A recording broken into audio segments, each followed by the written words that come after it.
কি বললে আম্মা? তুমি যে বাড়িতে কাজ করো ওইটা তোমার শ্বশুর বাড়ি? শাপলা বেগমের কথার প্রতি উত্তর করার প্রয়োজন বোধ করল না ইয়াশা। শাপলা বেগম কিছুক্ষণ হতবাক দৃষ্টিতে ইয়াশার মুখপানে চেয়ে রইলেন। বিস্ময়ের অভিঘাতে তার মুখের সমস্ত রেখা যেন স্থির হয়ে গেছে। এতক্ষণ যেটিকে নিছকই গল্প কিংবা ভুল শোনা কোনো কথা বলে মনে হচ্ছিল, ইয়াশার নীরবতাই যেন সেটিকে নির্মম সত্যের স্বীকৃতি দিয়ে দিল। চুলার উপরে রাখা হাঁড়ির ভেতরে টগবগ করে ফুটতে থাকা পানির শব্দে ক্ষণিকের জন্য নীরবতা ভাঙল। অথচ ছোট্ট রান্নাঘর জুড়ে যে স্তব্ধতা নেমে এসেছে, তার ভার যেন সেই শব্দও লাঘব করতে পারল না। ইয়াশা নির্বিকার ভঙ্গিতেই পুঁইশাকের পাতা বেছে ধীরে ধীরে ধুয়ে নিচ্ছে। তার আঙ্গুলের প্রতিটি নড়াচড়া শান্ত ও স্থির, যেন বাহিক্য প্রশান্তির আড়ালে সমস্ত ঝড়কে বহু আগেই বন্দি করে ফেলেছে। অথচ অন্তরলোকে যে কি প্রচণ্ড তোলপাড় বয়ে যাচ্ছে, তার সামান্যতম ছায়াও মুখাবয়বে প্রতিফলিত হতে দিল না সে। আজ তিয়াসের জন্য একটু পাতলা খিচুড়ি রান্না করবে। ছেলেটার কদিন ধরেই কাশি, ভারী কিছু খেলেই আবার অসুবিধা হয়। নিজের অপমান, নিজের ক্ষত সবকিছুর ঊর্ধ্বে সন্তানের প্রয়োজনটাই যেন তার কাছে সর্বাগ্রে। শাপলা বেগম ধীরে ধীরে ইয়াসার কাছে এগিয়ে এলেন। কণ্ঠস্বর অনিচ্ছাকৃতভাবেই নরম হয়ে এলো। ওই পোলা তোরে চেনে নাই ঈশা? তুই তো কইছিলি সে তোরে চিনে নিবে, খুঁজে নিবে যেখানেই থাকোস। বোকার বনে বাস করেছিলাম আম্মা। ইয়াসার ঠোঁটের কোণে এক চেলতে হাসির মতো কিছু ফুটে উঠল বটে, কিন্তু সেটি হাসি নয়, নিয়তির নির্মম পরিহাসের প্রতি এক নিঃশব্দ বিদ্রূপ। দৃষ্টি তখনও নিচের দিকেই নিবদ্ধ। হাড়ির ভেতরে চাল আর ডাল ধীরে ধীরে নেড়ে দিতে দিতে অত্যন্ত শান্ত স্বরেই বলল। ইয়াসা মৃদু হেসে আবারও বলল, মানুষ মাঝে মাঝে নিজের মনকে এমন কিছু স্বপ্ন দেখায় যেই স্বপ্নের কোনো অস্তিত্বই থাকে না। আমি সেই স্বপ্নেই বিশ্বাস করেছিলাম। শাপলা বেগম কাঁপা কাঁপা কণ্ঠে বললেন, তাই বইলা মানুষটা একবারও চিনল না? ইয়াশা এবার ধীরে ধীরে মুখ তুলল। নয়নদ্বয়ে জল নেই, অথচ সেই শুষ্ক দৃষ্টির গভীরতায় জমাট বেঁধে আছে এক সমুদ্র বিষাদ। চিনল তো আম্মা? কাজের মেয়ে হিসেবে চিনল না? শব্দগুলো যেন নিঃশব্দে এসে শাপলা বেগমের হৃদয়ে আঘাত আনল। ইয়াশা প্রাণহীন পুতুলের ন্যায় হাত নাড়াতে নাড়াতে বলে উঠল, আমার ছেলেটার কোনো ভবিষ্যৎ রইল না আম্মা। এক রাতের স্পর্শে লোকটাকে ভালোবেসে ভুল করে ফেলেছি। শাপলা বেগমের বুকের ভেতরটা মোচড় দিয়ে উঠল। ইয়াশা তার আপন মেয়ে না হলেও ভীষণ ভালোবাসে তিনি ইয়াশাকে। তিনি আর স্থির থাকতে পারলেন না। দ্রুত এগিয়ে এসে ইয়াশার দুই কাঁধ আলতো করে চেপে ধরলেন। এইসব কি কস মা? একটা মায়ের মুখে এই কথা মানায়? ইয়াশা নিস্পন্দন দৃষ্টিতে ফুটন্ত খিচুড়ির দিকে তাকিয়ে রইল। হাঁড়ির ভেতরে ধীরে ধীরে চাল আর ডাল একাকার হয়ে যাচ্ছে। ঠিক তেমনি তার জীবনের সুখ দুঃখ আশা নিরাশাও যেন বহু আগেই এক অনির্বাচনীয় শূন্যতায় বিলীন হয়েছে। ক্লান্ত কণ্ঠে বলল, সত্যি তো বলছি আম্মা, আমার সন্তান পৃথিবীর কাছে জারজ হয়ে গেছে। লোকটা যদি আমাকে চিনতো, যদি আমাকে আমার তিয়াসকে নিজের সন্তান বলে একবার বুকের কাছে টানতো, তাহলে আমার ছেলেটার একটা পরিচয় থাকতো, মাথার উপরে একটা ছায়া থাকতো। এখন তিয়াস শুধু আমার ছেলে, তার বাবা বেঁচে থাকা সত্ত্বেও বাবাহীন। শাপলা বেগমের চোখ ভিজে উঠল। আল্লাহর উপরে ভরসা রাখ মা, আল্লাহ চাইলে সব ঠিক কইরা দিবেন। ইয়াশা ধীরে ধীরে মাথা নেড়ে না সূচক ইঙ্গিত করল। বল, সব ঠিক হয় না আম্মা। কিছু কিছু ভাঙন জোড়া লাগে না, শুধু মানুষটা ভাঙার অংশ নিয়ে বাঁচতে শিখে যায়। ঈশা চাচি, তিয়াস আছে? পাশের বাড়ির মেয়ে রূপাকে দেখে পেছনে ফিরে চাইল ইয়াশা। মেয়েটার বাড়ি তাদের দুই বাড়ির পেছনে। তাদের বাড়ি মাঝে মাঝেই আসে তিয়াসের সঙ্গে খেলতে। যদিও রূপার বাবা মা বিষয়টা পছন্দ করে না, কারণ শাপলা বেগম নিষিদ্ধ পল্লীর সর্দারনী। এই কারণেই সাধারণ মানুষ ইয়াশা আর তিয়াসকেও ভালো চোখে দেখে না। মাঝে মধ্যে এখানে আসার জন্য রূপার মা রূপাকে মারধরও করেন, তবুও মেয়েটা চলে আসে। ইয়াসা চেয়েও কিছু বলতেও পারে না, মায়ের মন তো। রূপা মা, তিয়াস তো মনে হয় কলির সঙ্গে গেছে ওই সামনের শিশু পার্কে। তুমি আজ বাড়িতে যাও সোনা। রূপা সঙ্গে সঙ্গে ঠোঁট ফুলিয়ে মাথা নেড়ে প্রতিবাদ করলো, বলল, না, আমি যাবো না। তিয়াসে নিয়ে আসেন, আমি ওর লগে খেলমু। ইয়াসা মৃদু হেসে মেয়েটার দিকে তাকালো। ক্লান্ত হৃদয়ের মাঝেও শিশুটির সরল আবদার যেন এক বিন্দু কোমলতার পরশ বুলিয়ে দিল। আঁচল দিয়ে হাত মুছে ধীর স্বরে বলল, আজ না মা, তিয়াসের শরীরটা ভালো না, কাশি বেড়েছে, খেলতে গেলে আবারও ঠান্ডা লাগবে। রূপা এবার আরো এক কদম এগিয়ে এলো, দুই হাত পেছনে জড়িয়ে কাকুতি মিনতি করে বলল, আমি আস্তে আস্তে খেলমু, দৌড়ামো না। তিয়াসে কিচ্ছু হইতে দিমু না, তুমি শুধু নিয়ে আসো না ঈশা চাচি। শিশুসুলভ সেই প্রতিশ্রুতিতে শাপলা বেগমের ঠোঁটের কোণেও মৃদু হাসির রেখা ফুটে উঠল, অথচ ইয়াসার বুকের ভেতরটা কেমন আহাকার করে উঠল। মানুষ বড় হওয়ার সঙ্গে সঙ্গে কত হিসাব, কত ভয়, কত অপমানের বোঝা কাঁধে তুলে নেয়। অথচ এই ছোট্ট মেয়েটার জগতে ভালোবাসা মানেই বন্ধুর সঙ্গে একটু খেলতে চাওয়া।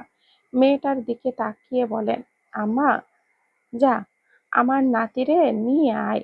ওই বেখাপ্পা কলি সকালে 1 ঘন্টা আগে আমার নাতিডারে নিয়ে গেছে।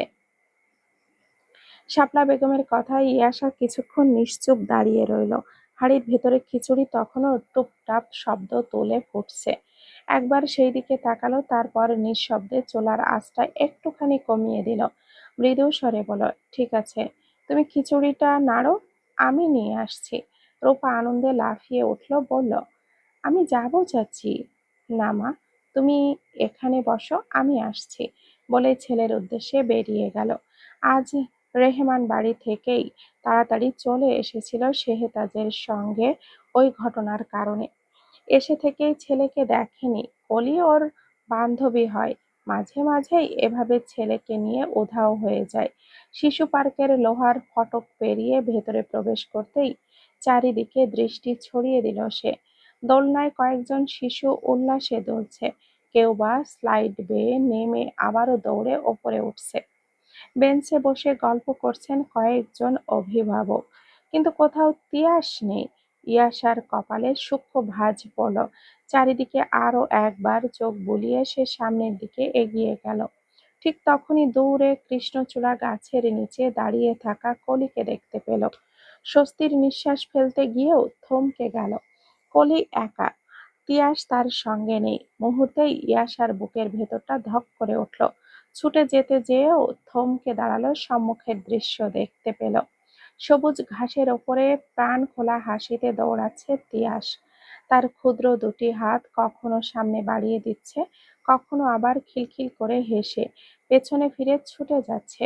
আর তার ঠিক পেছনেই দীর্ঘদেহী এক পুরুষ ইচ্ছে করে ধীরে ধীরে ছুটছে, যেন শিশুটিকে ধরতে চাইলেও ধরতে পারছে না। ইয়াসা আর এক পাও এগোলো না। অবচেতনেই পার্কের একপাশে দাঁড়িয়ে থাকা বিশাল কৃষ্ণচূড়া গাছটির আড়ালে সরে গেল সে। কাণ্ডের সঙ্গে পিঠ ঠেকিয়ে নিঃশব্দে উঁকি দিল। দূরত্ব খুব বেশি নয়, তাই তিয়াসের প্রতিটি হাসি, প্রতিটি উচ্ছ্বাস তার কানে স্পষ্ট ভেসে আসছে। ধরতে পারবা না, ধরতে পারবা না। তিয়াস বিজয়ীর ভঙ্গিতে চিৎকার করে আবারও দৌড়ে পালালো।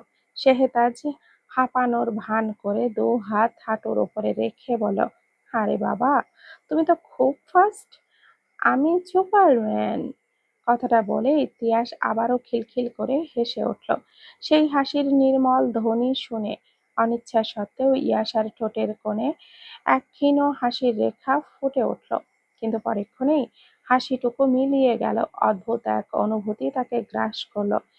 যে মানুষটি কয়েক ঘন্টা আগে তাকে অপমান করে না চিনে সবার সামনে তার গায়ে হাত তুলেছিল, সেই মানুষটিই এই মুহূর্তে তার সন্তানের সঙ্গে এমন নিষ্পাপ আনন্দে মেতে আছে। নিয়তির এই পরিহাস কি কেবলই তাকে দেখানোর জন্য? ইয়াসার কপালে আঙ্গুলগুলো অজান্তেই নিজের শাড়ির আঁচল মুছে চেপে ধরল। এক মুহূর্তের জন্যেও সেখানে আর দাঁড়ালো না ইয়াসা। মানুষটার জীবনে অন্য কেউ আছে সেটা আজকের ব্যবহারেই বুঝে গেছে। এই স্বামী নামক পরিচিত হয়েও অপরিচিত মানুষটার জীবনে তার এবং তার ছেলের কোনো অস্তিত্ব নেই। সন্ধ্যার আজানের ধ্বনি ধীরে ধীরে চারপাশে ছড়িয়ে পড়ছে। পশ্চিম আকাশের শেষ রক্তিম আভাটুকুও ক্রমশ গাঢ় নীল অন্ধকারে বিলীন হয়ে যাচ্ছে। ছোট্ট উঠোনে একটি কেরোসিনের বাতি জ্বালিয়ে দিয়েছেন শাপলা বেগম। তার ক্ষীণ আলোয় মাটির ঘরটায় এক ধরনের নির্লিপ্ত শান্তি নেমে এসেছে। রান্নাঘর থেকে সদ্য রান্না হওয়া খিচুড়ির উষ্ণ গন্ধ ভেসে আসছে। ইয়াসা নিঃশব্দে একটি বাটিতে খিচুড়ি ঢেলে ঠান্ডা করার জন্য ফু দিতে লাগলো। অথচ তার দৃষ্টি বারবার চলে যাচ্ছে দরজার দিকে। রাগের মাথায় ছেলেটাকে রেখে এসে ভুল করে ফেলেছে। কিন্তু ঠিক তখনই বাইরের উঠোনে ছোট্ট একটা কণ্ঠস্বর ভেসে এলো, আম্মু। পরেক্ষণেই দৌড়ে ভেতরে ঢুকে পড়ল ইয়াসা, মুখ ভর্তি হাসি, চোখ দুটো আনন্দে চিকচিক করছে। দুই হাতে শক্ত করে আঁকড়ে রেখেছে কয়েকটি রঙিন চিপসের প্যাকেট, চকলেট আর ছোট্ট একটি জুসের বোতল। আম্মু, দেতো দেতো। ইয়াসা অবাক হয়ে তাকালো, বলল, এসব তোমাকে কি কলি খেলা দিয়েছে?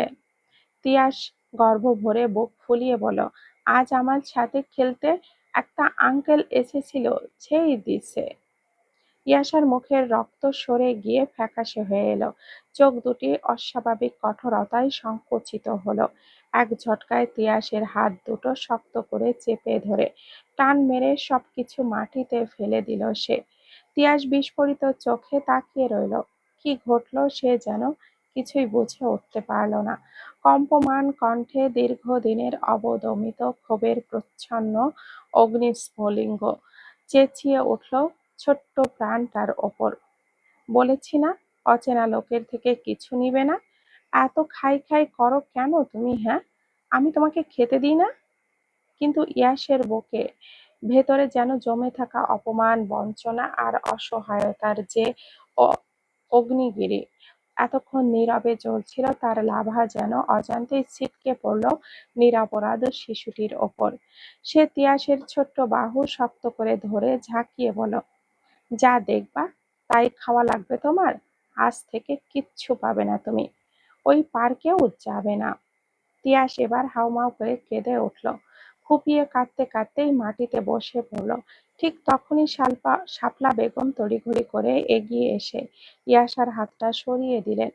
ইয়াসা তিয়াসকে নিয়ে যেতে ফিরে আসার পরেই বুঝে গিয়েছিলেন বিষয়টা এমন কিছু হবে তা সম্পর্কে তিনি অবগত ছিলেন। এটা কি কইতাছো ঈশা, পোলাটারে ছাড়। তিনি তিয়াসকে বুকে জড়িয়ে নিয়েই শিশুটি বুক ভাঙা কান্নায় বলে উঠল, নানু, আমি চাই নাই, আঙ্কেল জোর করে দিচ্ছে। শাপলা বেগমের বুকটা হু হু করে উঠল। তিনি শিশুটির মাথায় হাত বুলিয়ে বলেন, না না না না দাদুভাই, কাঁদে না, আম্মু একটু রেগে আছে। ইয়াসা স্থির দাঁড়িয়ে রইল। তার বুক দ্রুত ওঠানামা করছে। চোখ দুটো লাল হয়ে উঠেছে, কিন্তু সেখানে রাগের চেয়েও বেশি অসহনীয় যন্ত্রণা। ধীরে ধীরে দৃষ্টি গিয়ে পড়ল মাটিতে ছড়িয়ে থাকা চিপস আর চকলেটগুলোর দিকে। অতঃপর ছেলের দিকে তাকিয়ে শাসিয়ে বলল, আর যদি কখনো কিছু নিয়েছ তাহলে মেরে গাল লাল করে দিব। তিয়াস ভয় পেয়ে কেঁপে উঠল। ছোট্ট দু হাত দিয়ে নিজের কান দুটো চেপে ধরে ফুঁপিয়ে ফুঁপিয়ে কাঁদতে লাগলো। শিশুসুলভ কণ্ঠে বারবার শুধু একটা কথাই বলতে লাগলো, আমি আল নিব না আম্মু, আমি আল নিব না, মেলো না। শাপলা বেগমের বুকটা মোচড় দিয়ে উঠল। তিনি চোখ রাঙিয়ে ইয়াসার দিকে তাকিয়ে বললেন, তুই কি পাগল হইয়া গেছো শেষা?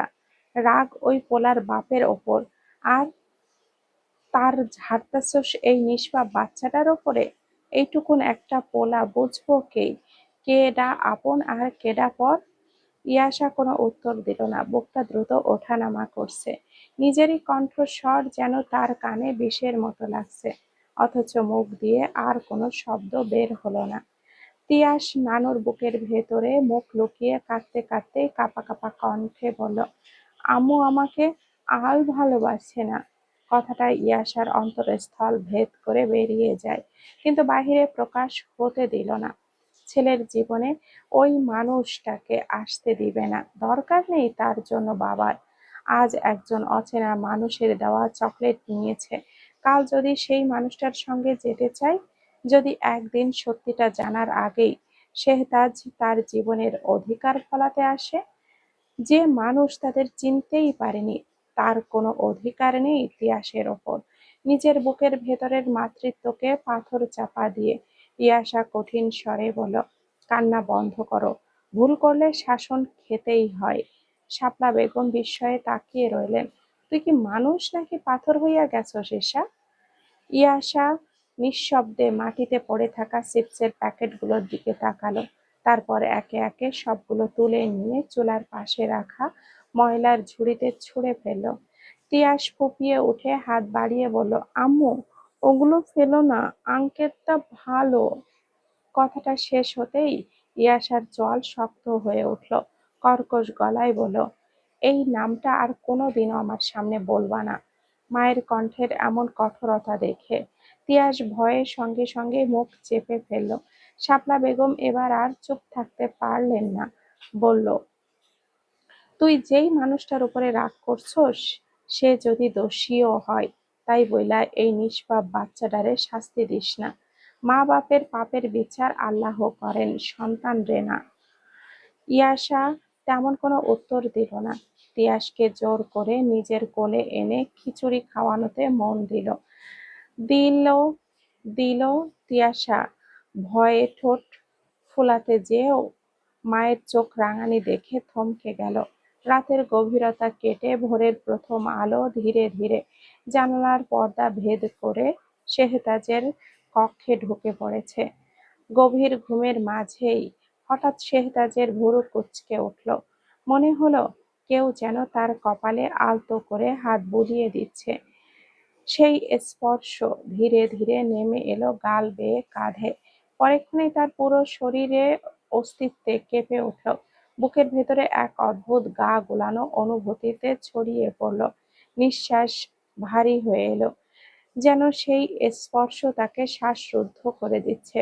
এক ঝটকায় চোখ মেলে উঠে বসল সে। উফ! কপাল চেপে ধরে দ্রুত কয়েকবার শ্বাস নিল।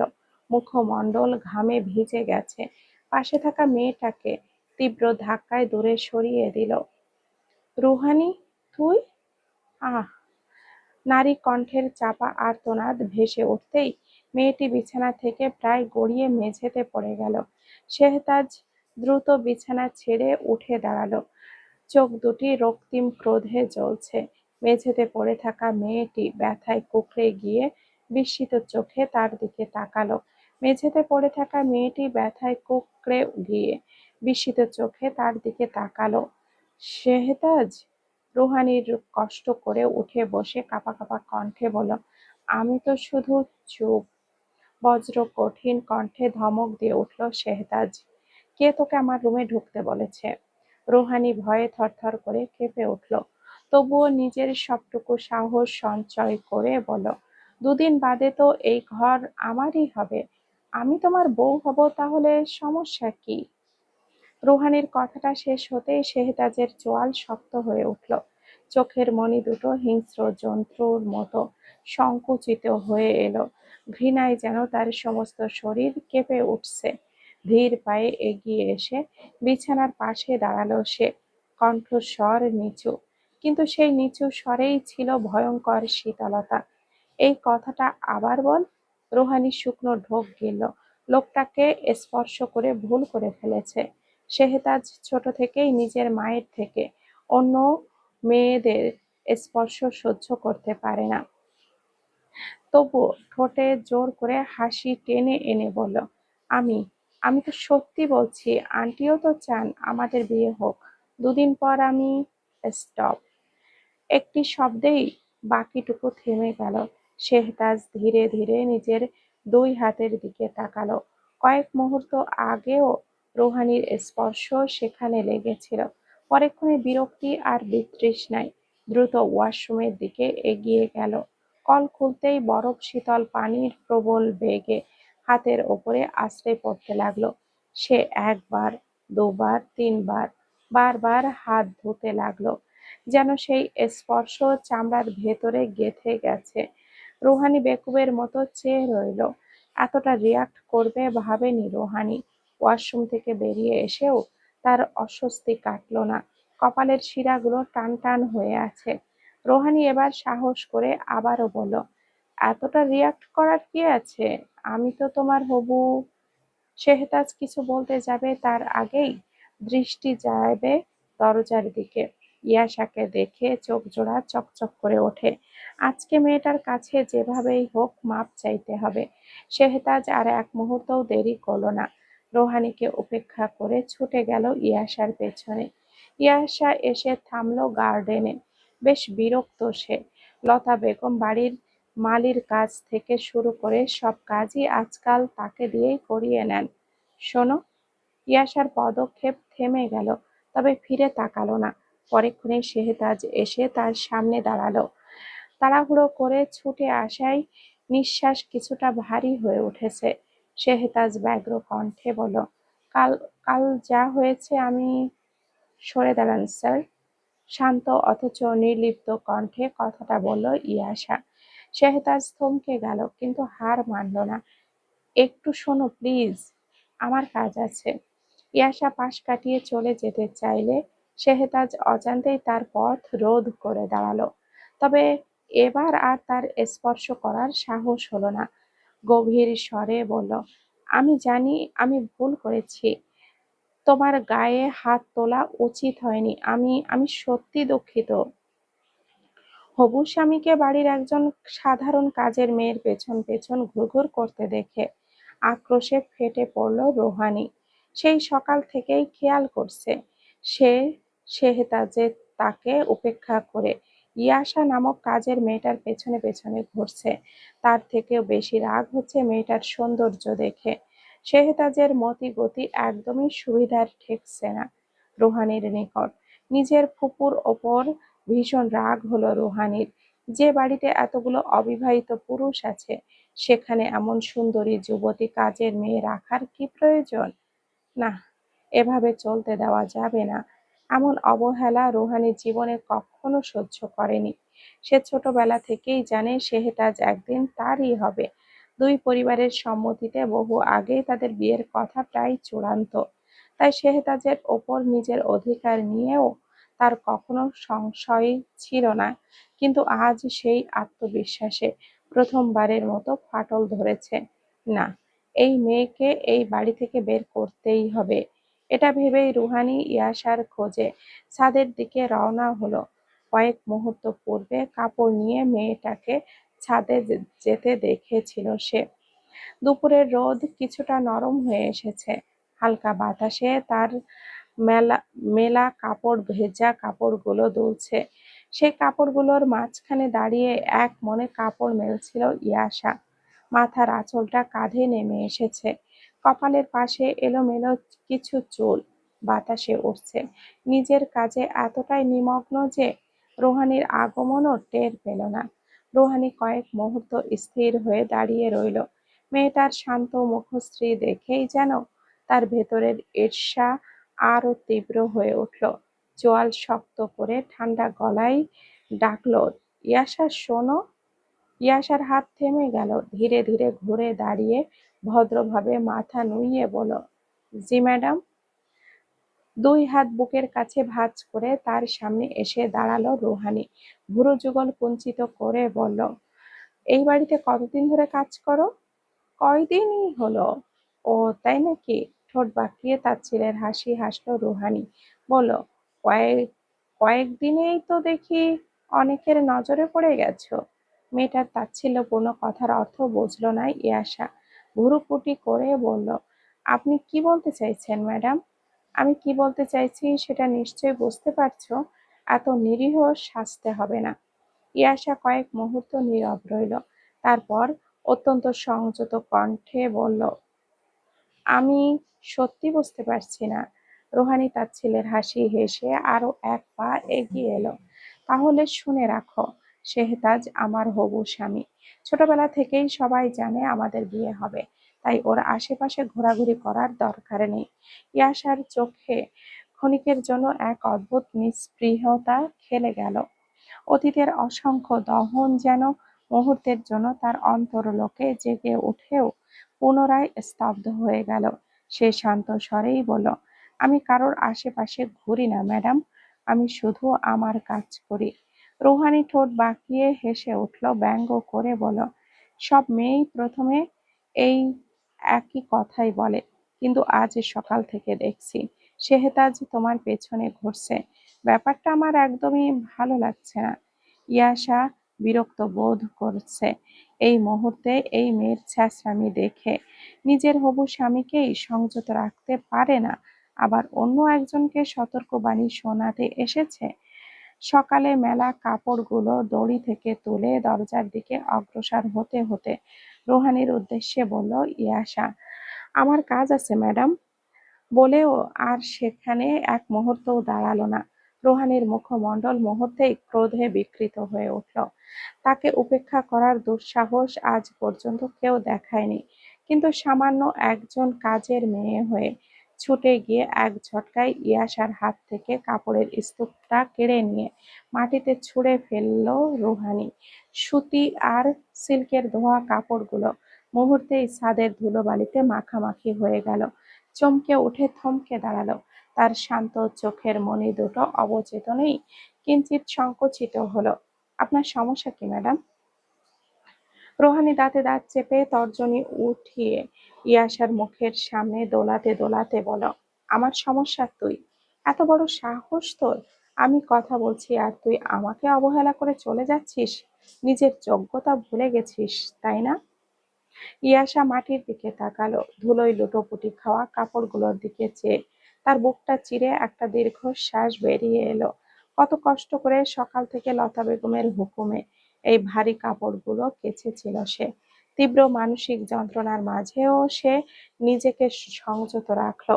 নিচু হয়ে কাপড়গুলো তুলতে তুলতে শান্ত ধারালো গলায় বলল, আমি আমার যোগ্যতা খুব ভালো করেই জানি, আর আপনার সাথে তর্ক করার সময় আমার নেই। তর্ক করার সময় নেই? নাকি ভেতরে ভেতরে অন্য কোনো ফোন দিয়ে আসছিস? রুহানি ইয়াসার চুলের মুঠোই ধরার জন্য হাত বাড়াতেই পেছন থেকে একটা বজ্র কঠিন কণ্ঠস্বর পুরো ছাদকে কাঁপিয়ে প্রতিধ্বনি তুলল, রুহানি! চমকে উঠে হাত নামিয়ে নিল রুহানি। দরজার মুখে দাঁড়িয়ে আছে শেহতাজ। ক্রোধে পুরুষটার লালচে ফর্সা মুখবির রক্তাভ বর্ণ ধারণ করেছে। কপালে জেগে উঠেছে ক্রুদ্ধ শিরা। কয়েক কদম এগিয়ে এসে ইয়াসার সামনে আড়াল হয়ে দাঁড়ালো। শেহতাজের এই সুরক্ষামূলক অবস্থান দেখে রুহানির আক্রোশ যেন শতগুণ বেড়ে গেল। শেহতাজ, তুমি এই মেয়েটার জন্য এখানে এসেছো? ও তোমাকে কোনো জাদুটোনা করেছে? শেহতাজ চরম বিরক্তিতে নিজের চশমাটা নাকের ওপরের দিকে ঠিক করে নিল। ক্রোধটাকে প্রজ্বলিত হয়ে উঠেছে বাদামি বর্ণের মণিদ্বয়। গুরুগম্ভীর কণ্ঠে বলল, রুহানি, নিজের মুখ সামলাও। তুমি যা করছো তা সস্তা নোংরামি ছাড়া আর কিছুই না। এক্ষুনি এখান থেকে যাও। আমি যাব না। তুমি আমার হবু স্বামী শেহতাজ, আর তুমি এই সামান্য কাজের মেয়ের পেছনে ঘুরঘুর করছো। ওর দিকে এভাবে তাকিয়ে থাকো থাকো কেন তুমি? ফুপি ফুপিকে আমি সব বলবো। শেহতাজ এক পলক পেছনের দিকে তাকালো। ইয়াশা ততক্ষণে ধুলো মাখা কাপড়গুলো কুড়িয়ে নিয়ে একপাশে গুটিসুটি মেরে দাঁড়িয়ে আছে। মেয়েটা যেন কোনো পুতুল মুখশ্রীতে নয়, আছে কোনো অভিব্যক্তি আর না আছে বিরক্তি, একদম অভিশূন্য। ঘাড় ঘুরিয়ে রুহানির দিকে চেয়ে গম্ভীর কণ্ঠে বলল, কাকে কি বলবে তা তোমার ব্যাপার। আর একটা কথা পরিষ্কার শুনে রাখো, কাকে বিয়ে করব আর না করব তা আমি ঠিক করব। আমার ব্যক্তিগত ব্যাপারে নাক গলাবে না। এখন মুখটা বন্ধ করে নিচে যাও। শেহতাজের মুখের উপরে এমন প্রত্যাখ্যান রুহানি আশা করেনি।